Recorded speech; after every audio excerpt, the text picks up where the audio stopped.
Bye, salamat sa tanan, bye. Maski pasikat ko.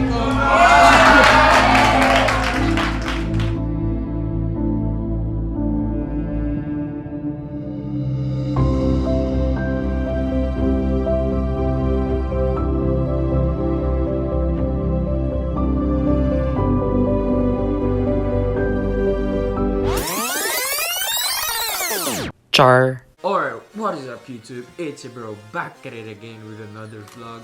So today, as you all know, today is our first year here in America. It's been 12 months since nakalas tama ko sa Philippine soul. Philippines my love, my darling. So before everything goes down, kumusta naman mo guys? So if you're new to my channel, smash the subscribe button for me. Welcome to the vlog, welcome to the family. Let's be happy and be part of this journey. Let's go. Makahappy lang kayo, no, the fact that nakasurvive me diri sa America for like a year. So let's get started. First, how's USA? Kamusta man America? So far, okay lang man. There's a major difference between Philippines and America.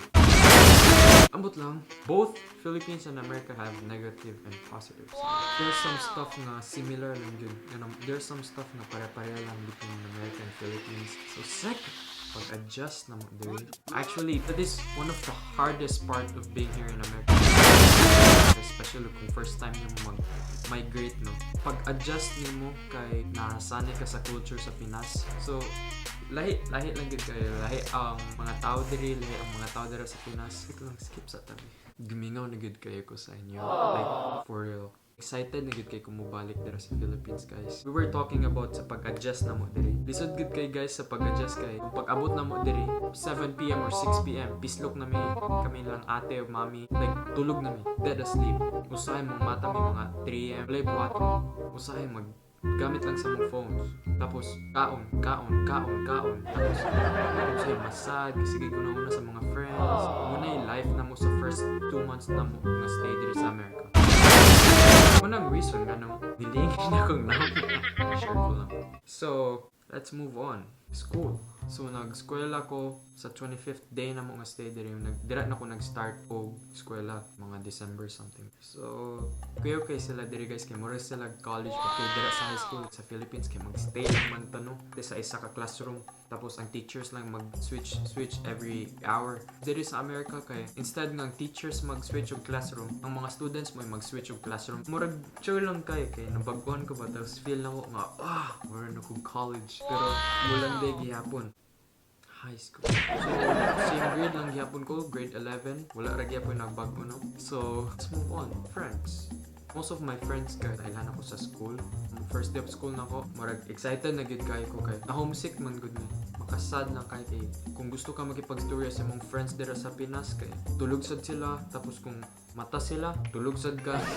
Ano lang, sud kayo, tapos nakamit ko mga friends, tapos okay lang sad sila sa ako so far. Naman sila manghilabot sa ako. Dati dira sa Pinas kay pasikat gid kay ko. Dati one time last day of school na ko dira sa Pinas kay murag hapit ko gisumbag sa akong teacher.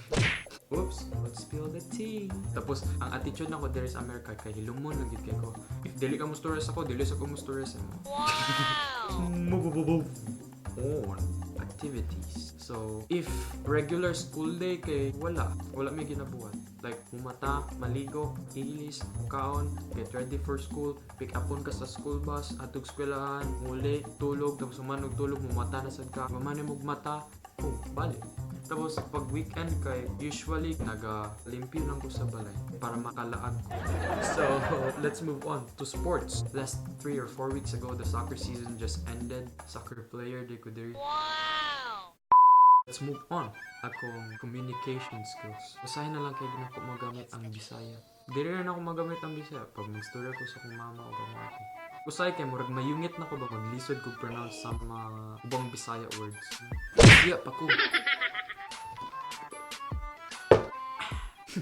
Random na kayo. Habang nagkadugay ko nang stay diri sa America, nagka-better. Life, unlike before na wala gid may friends diri. Lisod kay mo atog lain nga lugar ba samot na kung wala akong stepdad diri. Alangan, nasa ang kotse tapos kami diri unsa may buhaton na mo diri.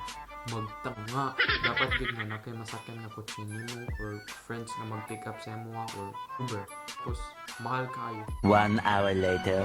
So, yeah. So, time check tayo. It's time to end the vlog, boys and girls. If naman mo vlog suggestion, comment it down below. For this vlog's post notification, shout out goes to JM Aspe. Hi JM Aspe, thank you for turning on my post notification on. You guys already know the drill. If you want a post notification shout out, all you have to do is turn on my post notification on right here and comment hashtag bro in America when you are done. Alright, this is your bro Paul Suga signing out. See you guys. Hi guys. Uy, no naman din.